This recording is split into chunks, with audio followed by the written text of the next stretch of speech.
I want to talk today about booking a gig. Now, there's a lot of different ways that you can book a gig or a gig can get booked.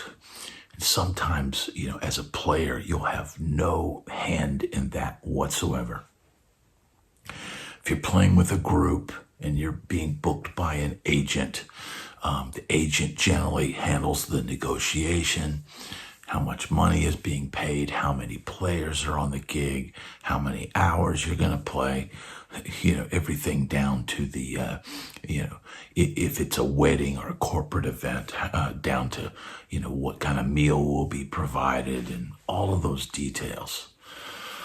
And if you're the band leader, then, it's your responsibility to deal with the booking agent and tell them, hey, look, we need a case of water. That would be the most basic thing that we would always have on our rider, that a case of water be provided, by the stage. And you'd be surprised how many times a little simple request, a very important request like that, would be ignored, completely ignored.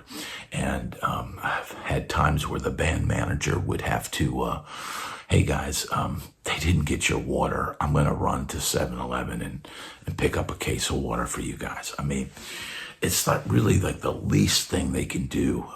You might be playing outdoors. It could be very hot, and you have to stay hydrated when you're playing. I would often, I played gigs in Nashville. I would bring my own beverages, and I like to drink sparkling water because it's almost like drinking a beer adjacent, minus the alcohol. And, I was always from that school. I discovered early on, this is not advocating for alcohol or anything, but, I kind of came from that, that school. I saw like some of my favorite artists like Alan Holdsworth and Eddie Van Halen and all that. And these guys were just incredible players, and they would have their beer, and they'd be drinking their beer. And I kind of learned at an early age that it's like I could reach back to the amp and take a sip of something, and it seemed like, either it affected my blood sugar or whatever it did. If I didn't cross over that line of being inebriated, it seemed like I could get a little boost from something. But I learned over many, many, many years that alcohol is just it's not a great option. So having a case of water would be the absolute minimum that you could have. But I like to have like a sparkling water and drink that. And it feels like I'm, having some kind of, adult beverage. And then, have an energy drink for those moments later in the night when I feel like I got to keep the energy going and, keep the tempos elevated. And so that's what I like to do. But, a case of water is very simple. The other thing is, your meals get negotiated. And,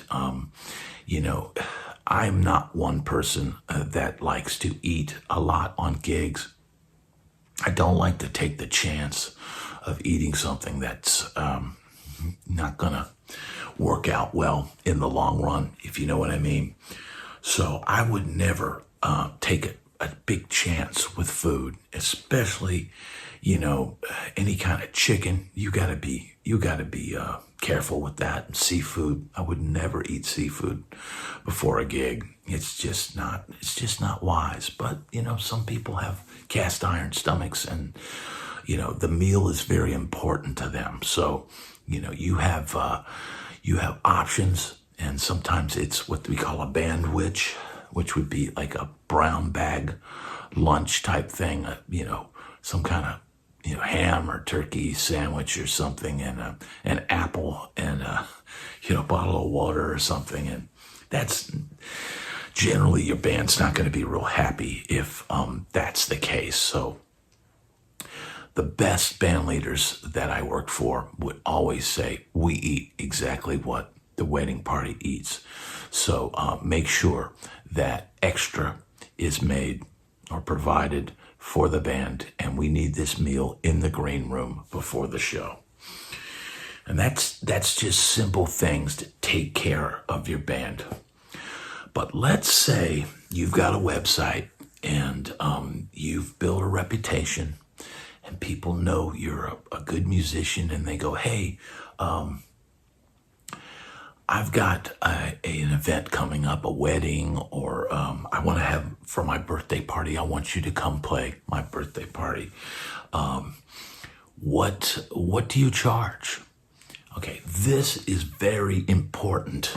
And if you are a younger cat and still booking gigs, or an older cat, and maybe you don't know this, but this is an opportunity. This is an opportunity, one, to get paid, and two, to potentially expand the size of your band or shrink the size of the band depending on the budget. So what do you do when someone says, hey, how much do you charge? I learned over the years to say, well, we have a few different options. In fact, we have many different options on the band that we can provide for your event. And if you let me know how many people are going to be there and the budget that you have for this event, I will put together the greatest collection of musicians and put together a band that will make your event a smashing success. Now, why do I do that? I never come back with a price, because you just never know who you're dealing with. And even if you know this person calling you is, not wealthy, or, maybe of meager means, you don't know that someone's not saying to them, hey, you really like this band or this guy, I'm going to pay for it. So maybe Uncle Joe, the wealthy Uncle Joe, or Aunt Nancy, or somebody else in the family has said, I'm going to pay for your reception. You book who you want on it. So you tell them, hey, let me know your budget. We will put together, the best band. Now you have got to, probably you're going to need a PA system, unless you have one.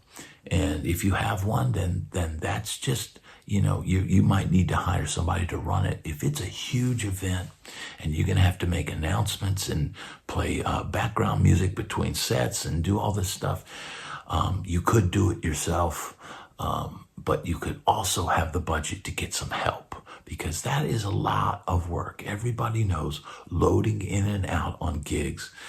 If you've got a big PA system in addition to your gear, for your personal instrument, man, that is a lot of work. There also could be time constraints as far as the venue. So you need to find out where the venue is. Find out if, we're finished at 11, but we have to be out by 12. And if you're not out by 12, you're getting fined. There is a lot to take in here. So you need to get all of that information. And you also need to be aware. I know in Nashville now, it's become a big business playing these events, playing this stuff. And most of these event venues or big time booking agents will make you purchase $1 million insurance policy on this event. And it's a one-time thing that you have to pay just to ensure that if something absolutely catastrophic happens, like, a kid, knocks over the PA column and gets injured, or the bride thinks you've ruined the event, or any number of things that can pop up, that you've got enough money in your budget to cover that. You're going to have to purchase this. And they oftentimes will tell you, the booking agents, hey, you're going to need insurance for this, and this is who we recommend. And you might have to pay. I don't know exactly what that fee is for the insurance company, but I do know that, as time progressed and these things became big money, that became a more and more prevalent thing that happened, is that you had to purchase this policy. So that would come out of your money, or come out of your budget. So these are all things to consider. But once again, I will not quote them a price. I will ask them, what is your budget? Okay, let's say the budget is, I only have $3,000. Okay. So $3,000, if you have your own PA, it's still a decent chunk of change. But I wouldn't consider that like a great budget, especially if you're going to have to purchase an insurance policy and, it's a 4-hour gig. And you think, okay, well, I could do this as a 3-piece. And that would certainly mean there would be more money for me and I could pay my guys more. But let's be real, man. You can only cover so much with a 3-piece band. So, I would say 4 pieces would be minimum. You might have somebody that says, my budget is only $2,000. $2,000 to get in a 3-piece. And that's really the way I see it. You're going to have to, it's going to be a lot of work. And you're providing PA and lights. Okay, that's another thing. Most guys that own a PA system have a small set of lights, and you can get an inexpensive LED light setup and just provide a little lighting on stage. You don't have to go crazy and put on a Van Halen or Motley Crue style light show, but you're going to need the stage lit up because venues don't have enough light to do that. So that's something to consider.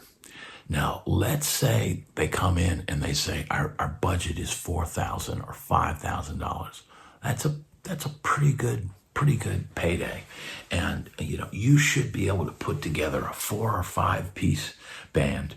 You could pay everybody anywhere from $300 to $500 each, and depending on the PA. Now, a PA for the night that could cost you upwards of $1,000. That would be nothing to spend $1,000 hiring a crew and a powerful PA system for, say, an event with over 500 people. That would be nothing to just take $1,000 out of that. So $4,000 then gets cut down to $3,000. And then if you're paying each guy $500, well, then there's a 4-piece band. You're looking at $2,000 there. That leaves $1,000 left over, and that's only a 4-piece band. And you might say, well, I need a keyboard player, or I need a sax player, or we need 2 singers. We need a female and we need a male. So you're still going to be kind of tight on your budget, and that's not allotting for if you have to buy this insurance policy. So now we have had situations where I show up on the gig and we've got 13 people on stage, or we've got 14 people, 14-piece band. And you're playing a venue and you're looking, this venue probably cost them $100,000. These are people that are paying, probably somewhere around the $10,000 mark. And they want a big, big band. And maybe you've never worked with that many pieces. It gets harder, really, to put together a better band. I think the ultimate band size is probably 6 or 7 pieces.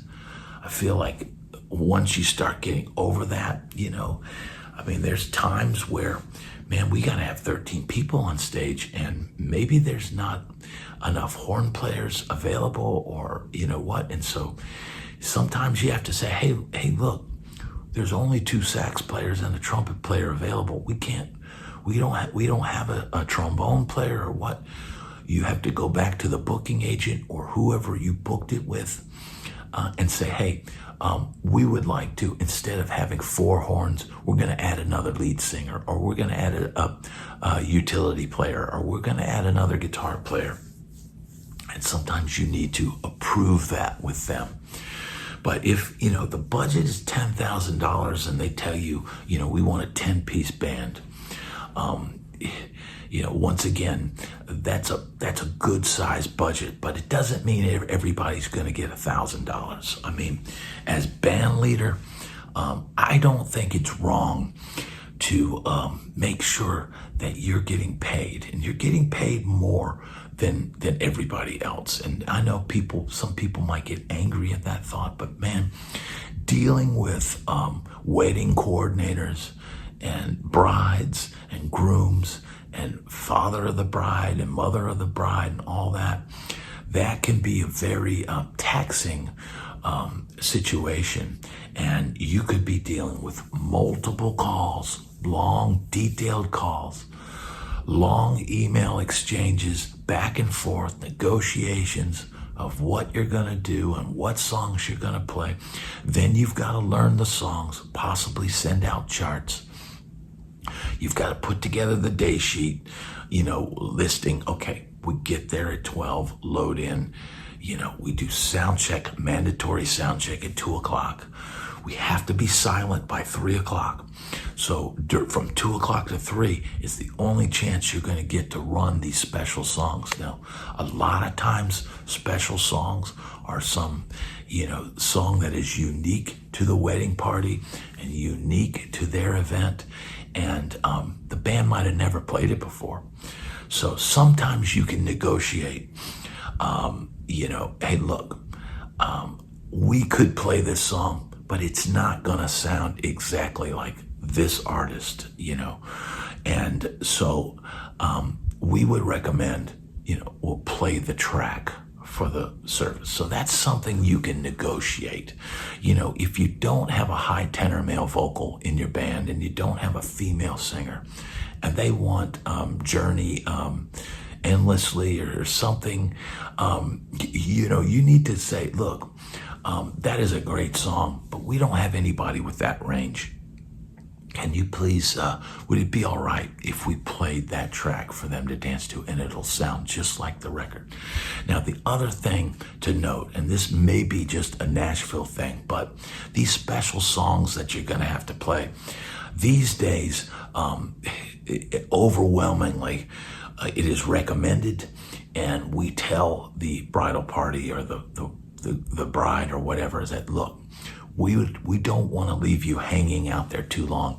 And the trend is now that we play abbreviated versions of the special songs. That way, people who are, not good dancers or people who, feel uncomfortable out there won't be out there very long. And we give you enough time that you get your photos made and the audience gets to see you, do your dance. And, that's what is recommended. So that's something you can negotiate and say, look, we'd like to play a shortened version of this, to not make it feel like it's dragging and, to not feel like you're out there, by yourselves. And so that's something that can be negotiated. These are all, I'm giving you like all of the negotiation tools you need.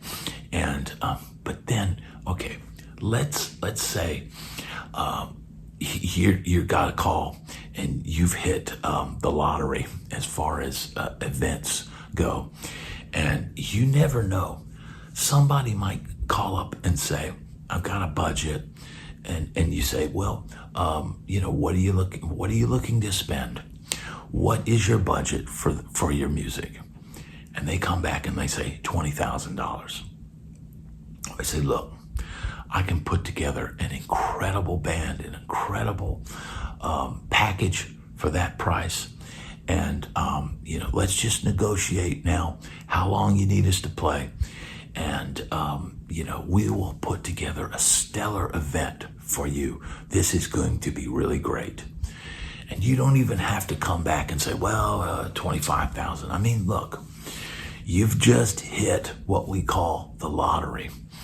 And the thing is, don't skimp on somebody that's just offered you a huge budget like that. Don't go to an event like this with a 3-piece and, a small PA. If somebody's going to cough up that kind of money, you make darn sure that you're putting on a stellar production. And what do I mean by stellar production? A professional sound company with lights, with pro quality lights. Doesn't need to be a lighting rig, but a couple of stands with some quality lights with a little bit of movement. And you make sure that there's a crew there, 2 guys at least that are running the PA, breaking it down, doing all this, because chances are if they're spending $20,000 for the band, they're hiring a very expensive venue, and they don't need the floor scratched by incompetent road crew, hiring your uncle and your drunk uncle and your stepson to come haul the gear. That's not wise. You need to, like I said, that's why there's $1 million insurance policy a lot of times, because anything can happen. But, hiring a crew that's insured, licensed and insured, it's going to be, it's going to make it easy on you. You can just show up with your amp or your guitar or if you're a singer, just show up and everything is taken care of. So don't skimp. Don't be cheap. Don't be a cheap bastard. There are some people that are just notoriously cheap bastards. And, don't do it, bro. Don't. This is your chance, because you play an event like this and you rock it and you put on a stellar production. Make sure you've got cards, or you've got, your social media link that you can send people to, because after this event, as the front man, as the guy booked on this gig, it's nothing to just walk out front and shake hands and you're going to get people, hey, I'd love to have you for my niece's wedding, or hey, I'd love to hire you for my sister's birthday party, or hey, how much do you guys charge? And that's when you say, give me your contact information. Here's my card. Give me a call. We will put together the perfect band for your event. Now, that is a slew of tips so that when you get the opportunity to book an event, and it can happen, look, you could be the bass player that's never booked a gig in your life. And somebody could approach you and say, hey man, how much do you guys charge for a gig? And you could be in the power position and book the gig and make sure you're paid well and take care of the other musicians on stage. It's very important information. And I thank you so much for watching. Hope this helps somebody out there. See you on the next video.